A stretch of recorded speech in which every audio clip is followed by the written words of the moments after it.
دنیا میں کچھ جنگیں ہتھیاروں سے نہیں لڑی جاتیں بلکہ انسان کے دماغ کے اندر لڑی جاتی ہیں۔ کچھ لوگ اب کے جسم کو نہیں بلکہ اب کی سوچ کو کنٹرول کرنا چاہتے ہیں۔ وہ اب کی کمزوریوں کو سمجھتے ہیں، اب کے جذبات کو پڑھتے ہیں اور پھر آہستہ آہستہ اب کو اپنی مرضی کے مطابق بدلنے لگتے ہیں۔ اسی چیز کو لوگ ڈارک سائیکالوجی کہتے ہیں۔ ڈارک سائیکالوجی ایسی ذہنی چالوں کو کہا جاتا ہے جن کے ذریعے کچھ لوگ دوسروں کے جذبات، فیصلوں اور سوچ پر اثر ڈالنے کی کوشش کرتے ہیں۔ وہ جھوٹ، خوف، گنلٹ اور جذباتی دباؤ استعمال کرتے ہیں تاکہ سامنے والا ان کی بات ماننے لگے۔ اکثر ایسے لوگ شروع میں بہت اچھے، نرم مزاج اور ہمدرد نظر آتے ہیں، لیکن حقیقت میں وہ صرف اپنا فائدہ چاہتے ہیں۔ منیپولیشن یعنی ذہنی کنٹرول اچانک شروع نہیں ہوتا۔ پہلے ایسا انسان اب کا اعتماد جیتتا ہے۔ وہ اب کی باتیں سنتا ہے، اب کی پسند ناپسند جانتا ہے اور اب کو خاص محسوس کرواتا ہے۔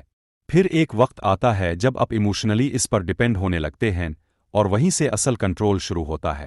ڈارک سائیکالوجی کی ایک خطرناک تکنیک گیس لائٹنگ ہے۔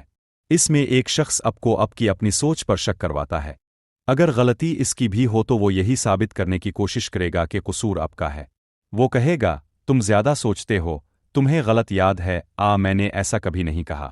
آہستہ آہستہ انسان اپنی ہی عقل اور یادداشت پر شک کرنے لگتا ہے۔ کچھ لوگ محبت اور جذبات کو بھی ہتھیار بنا لیتے ہیں۔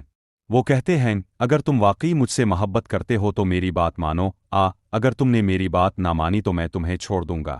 یہ ایموشنل بلیک میل ہوتا ہے۔ ایسے لوگ اب کے جذبات کو استعمال کرتے ہیں تاکہ اب گلٹ فیل کرے اور ان کی مرضی کے مطابق چلیں۔ ہر منیپولیٹو انسان ڈراؤنا نہیں لگتا۔ بعض لوگ بہت چارمنگ، پلائٹ اور فرینڈلی ہوتے ہیں۔ وہ لوگوں کو اپنی باتوں اور روی سے متاثر کرتے ہیں، لیکن اندر سے ان کا مقصد صرف لوگوں کو کنٹرول کرنا ہوتا ہے۔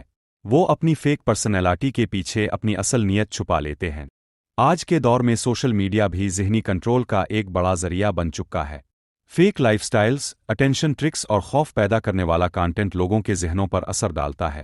بعض لوگ جان بوجھ کر ایسا کانٹینٹ بناتے ہیں جو انسان کی انسیکیورٹی اور کمزوری کو ٹارگٹ کرے، کیونکہ جذباتی انسان کو انفلوئنس کرنا زیادہ آسان ہوتا ہے۔ اگر آپ خود کو ایسے لوگوں سے بچانا چاہتے ہیں تو سب سے پہلے اپنی مضبوط کرے۔ ہر بات پر گلٹ فیل نہ کرے۔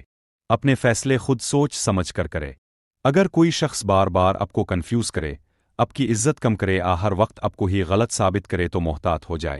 ایک ہیلتھی ریلیشن شپ آپ کو مینٹلی سٹرونگ بناتی ہے، کمزور نہیں۔ یاد رکھے، اصل طاقت دوسروں کو کنٹرول کرنے میں نہیں بلکہ اپنے دماغ اور جذبات کی حفاظت کرنے میں ہے۔ ہر مسکراہٹ سچی نہیں ہوتی، اس لیے لوگوں کے الفاظ نہیں بلکہ ان کی نیت کو پہچاننا سیکھیں۔